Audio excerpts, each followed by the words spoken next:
All right, hello everyone. I'm Dr. Justin Carter. This is going to be international relations, international politics. Using a new book this year, I really like it. It's not only sort of deep and lots of explanations, but it's pretty easy to really wrap your head around. I really like the writing. Okay, anyway, so the basis of the class, we hit it hard, as you'll notice on the syllabus. Each unit is a chapter shorter as we go along, though, right? So as you're building these concepts, it should get a little easier and a little easier as we move. Um, so I tend to find that students have a little bit more go hung about them at the beginning of the semester. I also like at the end of the semester, you usually have two papers to write, so it's a pretty tough 2 weeks. And so we only have three chapters that week, those 2 weeks versus six in this first one. Also, the beginning of the book is a lot more sort of beginner. So we're going to be touching on a lot of big concepts in IR. Um, but for a couple of these chapters, they're just really so easy to get through, and there's so little like theory and debate about it that I'll just touch on a couple things. So a couple of these lectures will be pretty big, a couple of them will be really short. All right, let's jump in. The first chapter is The Making of the Modern World. This is by Eric Ringmar.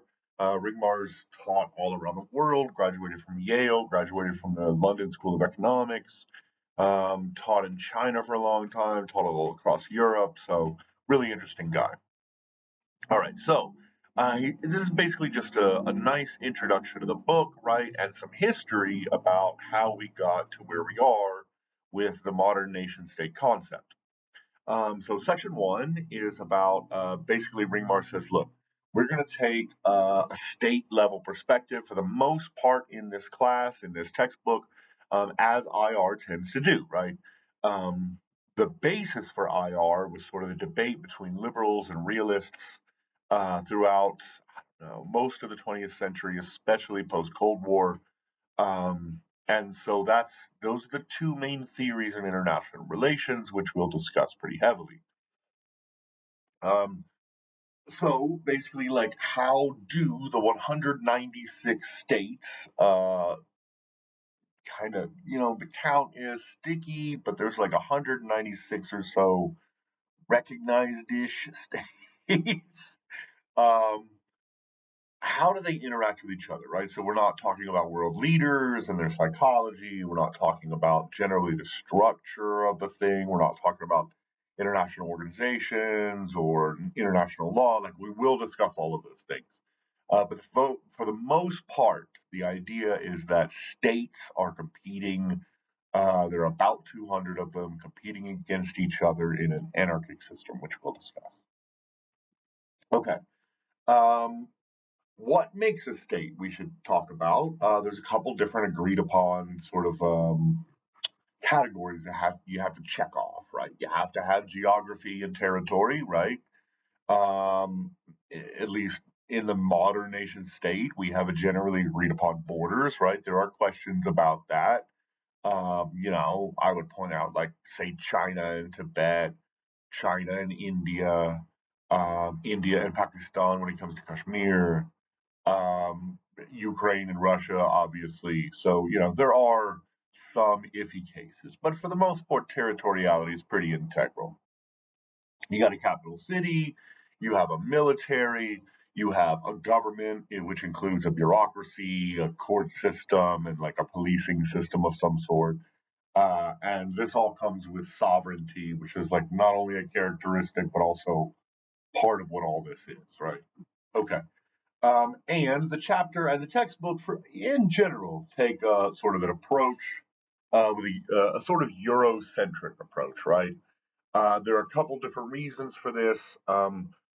While some theorists, like Francis Fukuyama from Stanford, suggest that sort of, I don't know, maybe the Ottoman, but especially the ancient Chinese empires, um, were sort of the first modern state. A lot of sort of contemporary theorists say that it was really Europe, right? Europe had all of the the signifiers that we talked about above. Um, China had some, the Ottoman Empire had some, but they didn't have all of the Czech. Um, and really, it's also the fact that Europe established sort of the rules of the game, right? If we look historically, different regions around the world, South America, Africa, the Indian subcontinent, um, Asia, and Europe all had different sort of ways to go about justice, trade, sovereignty, war, all of these different things. But the European model has really stuck, at least since post World War One, especially since post World War Two. Okay, so section two, the rise of the sovereign state. During the Dark Ages, basically I don't know, Renaissance, Enlightenment periods, 1400s and before, you had a real hodgepodge of political power, right? So um, you had the Pope, who had sort of these, I don't know, outposts all across Europe, who could sort of hold some sense of control, at least the closer to the outposts they were. Um, and so you had like the Pope and then his underlings, and then each of the outpost leaders. Those are different representations of power. Of course, you've got small kings, right? We know about. You've got feudal lords. You've got the apprenticeship system, which is really hierarchical. And then, especially once you get out of major populated areas, at least major populated for the time, right? And you get away from any sort of like real road system or infrastructure, then it really just becomes about sort of local control. Sometimes you've got anarchism, sometimes you've got barbarism, sometimes you've got sort of really local, like almost federalism, right? Sometimes you've got like proto democracy. So there's all kinds of different stuff going on across Europe. Um, and those are all sort of the local level, and then of course, as I said, sort of at the state level, you have like kings, and then you also have the Holy Roman Empire, the Pope, his sort of bishops, all of these sorts of things. There are a lot of changes around the 15th and 16th century that start to really diminish the state, right? One of them is sort of the Reformation. So you get Lutheranism in sort of the German, what we think about as modern day Germany. You also have Calvinism. I think it comes out of Sweden, but at least those like Nordic states um, did not agree with the Holy Roman Empire and the Catholic doctrine. And so you famously have Martin Luther, nail the 99 Theses to the door of the Gutenberg Church, or not the Gutenberg Church, I can't remember the name of the church. And so you have this undercurrent of even the religious, who used to be very reliable for the Catholic Church for things like taxation, showing up every week, all these sorts of things, you're getting real pushback. And a lot of these new Protestant reform movements and churches tie themselves to their sort of national king, local lords, things like this, instead of to the Holy Roman See, right? You also have the printing press coming out around this time. The Gutenberg's sort of movable type printing press not only makes books far more ubiquitous, but Latin starts to lose its sort of lingua franca, its value, its currency across Europe, and all of these individual languages, which of course people speak, but sort of critical thought, knowledge, etc., um, sort of removes this need to know Latin for not only for the elites but also for sort of the maybe like the apprenticeship class, these sorts of things, right? And so the church is also losing power that way. But also at this time, right, kings are getting a little frustrated with the taxation system because they would like the taxes, or not, at least not have to split the taxes with the Holy Roman Empire or the Catholic Church. Um, There's also pushback from the church about, it's our territory, not yours. It's our decision making, not yours. And these are our citizens, not yours, and therefore we deserve the taxation, right? And so there's a lot of these different reforms, frustrations in society that are rising. You also get sort of so that's a lot of pushback from not only society but also especially from the elites at the local or state level, etc., against the overarching Catholic power, right? The Euro power at the time. But you also get the aforementioned sort of elites, the lords, the aristocracy, and the kings especially start to get some pushback from the peasants and sometimes the local lords, right? And so there's a lot of peasant uprisings during the 1500s and 1600s. Um, and sometimes the peasants are uprising against the lords, and the lords will sort of banter with the king. But sometimes the peasants and the lords will go together and say the king is forcing us into this situation.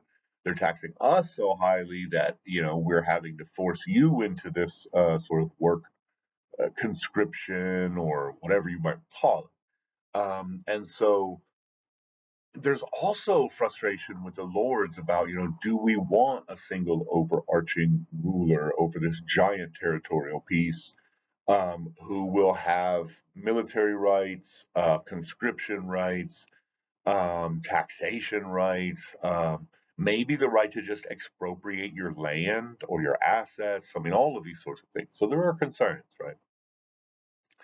Um, let's see. This also leads to sort of the mass expansion in shipping and colonialism because we need, oh man, that's the wrong section. I'm sorry. Let me cut that out. I would also point out, I guess, during sort of the 16th and 17th century, I've read research that says that these sort of pseudo states, right? Maybe you can call them states, maybe call them pseudo states, maybe you call them empires. There were a lot of different ways of running things back then, right? And maybe it was just a mix of all of that. But they were at war all the time, like 85 to 95% of the entire century, right? And so this massive push for war, this militaristic lifestyle across Europe, actually led to these innovations in things like military technology, scientific research and advancement, universities, shipping and trade, because now you need all of these resources, the building of infrastructure so that you can get these goods to the docks or whatever. Taxation strategies, right? They learned how to better and better tax bureaucracy, right? The administration of a state apparatus became more and more professionalized. And then there's a lot that actually theorize that all this war is what led Europe to develop the modern state. Um, and why other places like Africa or Asia, etc., had much more, while they did have war and conflict, don't get me wrong, had a much less sort of militaristic, all the time having to produce resources to fund a war that sort of led to their slower development or innovation in these sorts of areas, right? Okay, section three, the Westphalian system. So we're moving on from the sort of 1500s to the 1700s. We're just starting to see sort of um, modern history, I guess, right? Sort of the way I think about it, sort of the creation of the United States, the French Revolution, sort of this transition from also the state to the nation state, right? Um, and so the nation state actually starts to become sort of the operating principle in the late 18th century as education rises, as uh, new wealth rises, like right, new middle classes, traders, things like that, instead of just the sort of what do they call that? Primogeniture, right? Like the whole assets goes to your firstborn, and then the firstborn, and then the firstborn, sort of this nobility nobility principles being thrown out the window due to innovations in trade and then later the Industrial Revolution, right? And so kings need to be able to tax people. The people with all the new wealth are saying, well, if you want to tax us, then we want some sort of representation. And this representation starts to lead to the idea of a nation and a nation state, right? And the sort of definition they give in the textbook is that a nation constitutes a community of people joined by shared identity and common social practices, right? So it's a pretty basic understanding of what a nation is, but it's not just a state, right? It's not just like some far away king who is just trying to line his own pockets or um, it's about, okay, maybe we're all in this together. Maybe the government looks like who we are. And maybe they need to think about what we want because if they want our tax dollars and don't want us to flee, then they'll have to give us some representation, right? So nationalism is rising, right? There are, of course, like I'm talking about, some tiny cracks in voting being brought about in sort of the middle 1700s, maybe a little earlier, and then especially moving forward after sort of the invention of the United States, etc. And of course, your policies are going to be a little more leftist, no matter who you add to the group than if you just have a single individual, i.e., the king, right? Almost by definition, right? Because you have more people who are now worried about the pie than just one, right? And so you get this sort of new, innovative, like, and I wouldn't even call it leftist, of course, right? But more leftist than it used to be. And now we're starting to think about social protections, maybe cleanliness in the streets, crime, these sorts of things. So pretty interesting. Let's see. You're also a lot less likely to rebel if the leader is of your community. So there's also this like incentive for leaders to sort of shift toward the nation state conception of a state, even if they want to be kings, right? Like I'm one of you, sort of thing, right? And you see as I said voting was opening up a little bit, right? So for some lords, you could look to England for this, like I mean, even earlier than I was talking about earlier, like the mid 1750s or whatever, but earlier than that, after sort of the English Civil War, tiny, tiny, tiny fractions are being allowed to sort of participate in politics, maybe in a parliament or something, right? This isn't mass universal suffrage like we're talking about now, right? So, like I said, like, yes, it's going to be by definition leftist because there's more than one making the decisions. But, we're not talking about socialism or communism here by any means, right? These are still the very elite in society. But you are seeing a bit of a push for democratization, for nationalism, like I was talking about, not nationalism in like the white nationalism sense that some people use it, but nationalism in the sense that like we are all part of this like ongoing project together of governance. And then also suffrage, right? And again, not universal by any means, that would take centuries, but it is increasing little by little over the decades.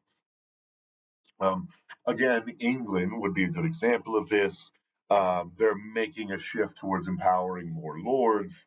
Yeah, and especially after the U.S. Revolution, the king kind of looks foolish at that time, right? And he needs to do something to sort of take some of the heat off of himself. And so opening up a parliament or opening up further parliamentarism might look good, right? Um, at the same time, we were discussing earlier, the U.S.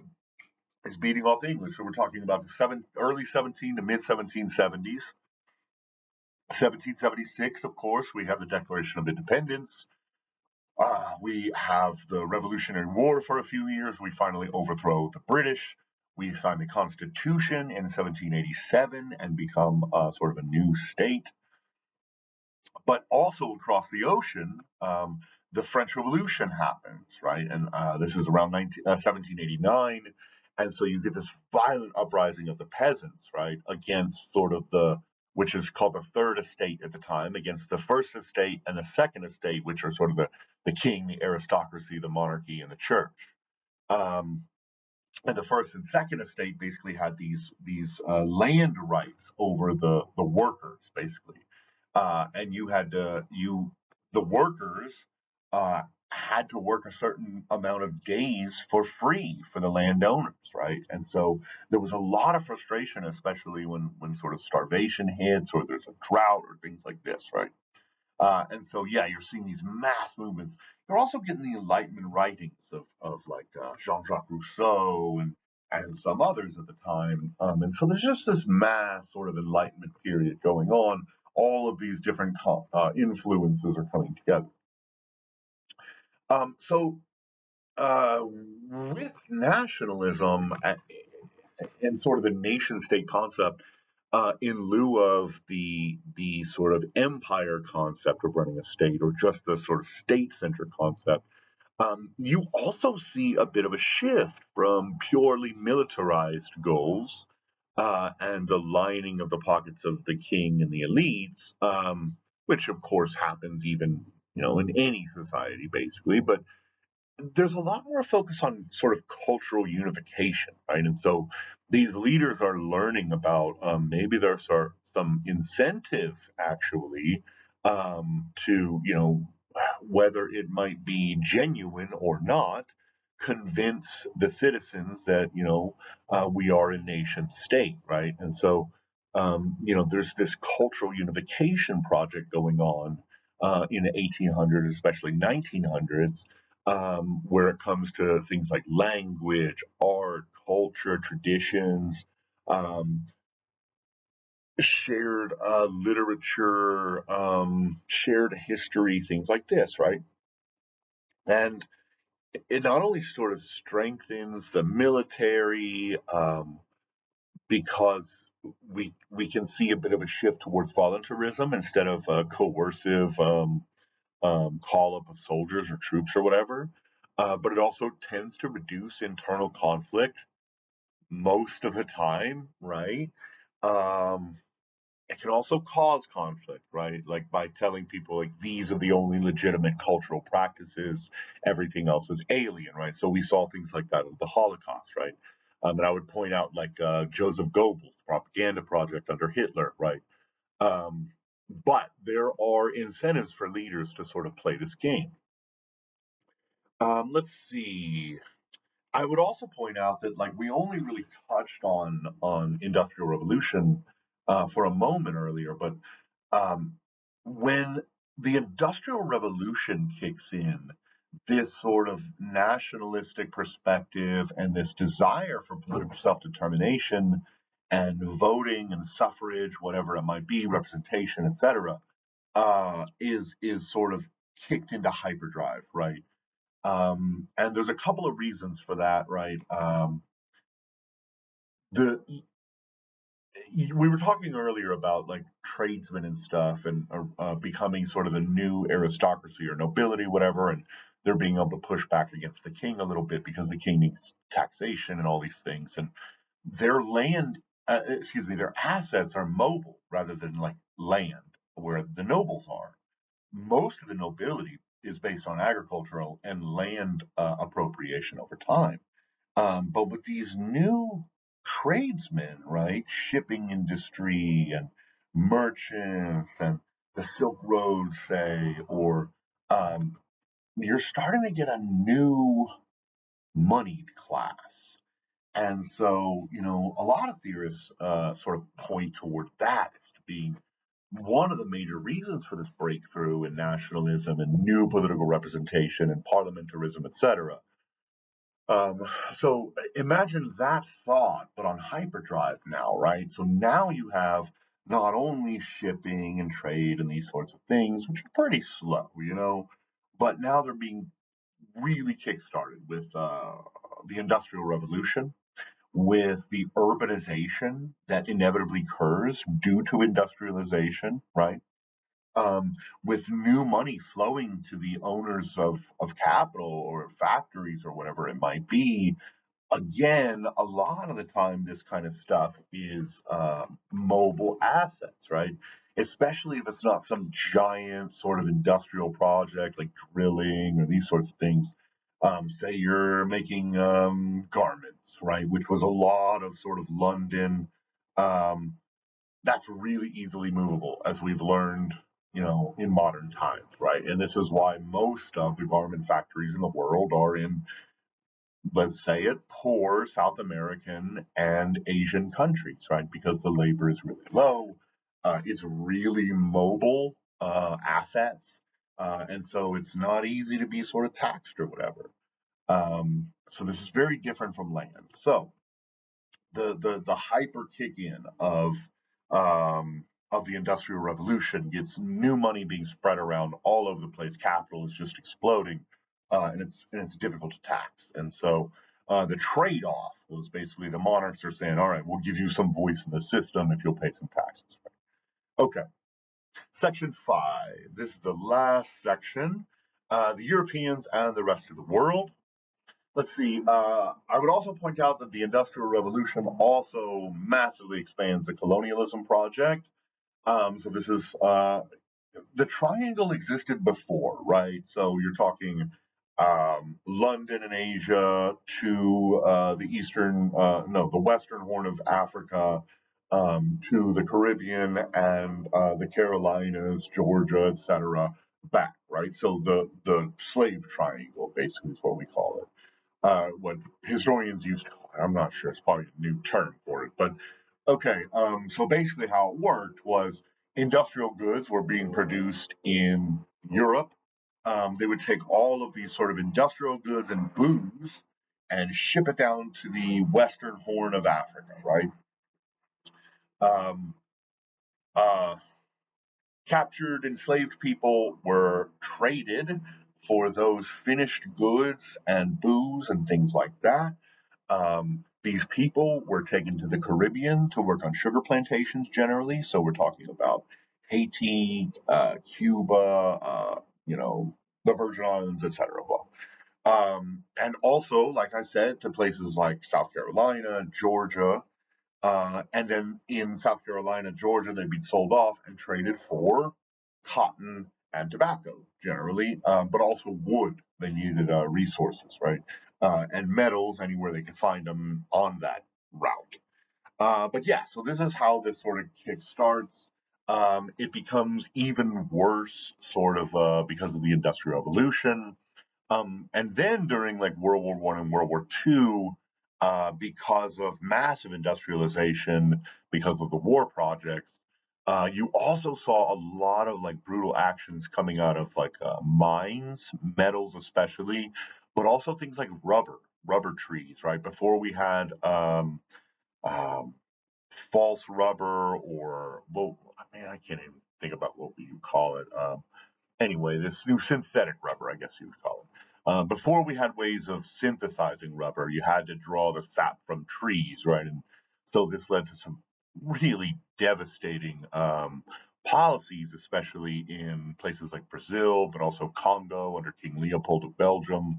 There were ethnic cleansing, there was selling off into slavery, there was mutilations, they chop off people's hands, and I mean, just all kinds of stuff. Like if you brought back a hand, you'd be paid a bounty, basically, if you were one of the Europeans. And so there were some terrible things that happened because of this. So, yes, the nation state came out of it.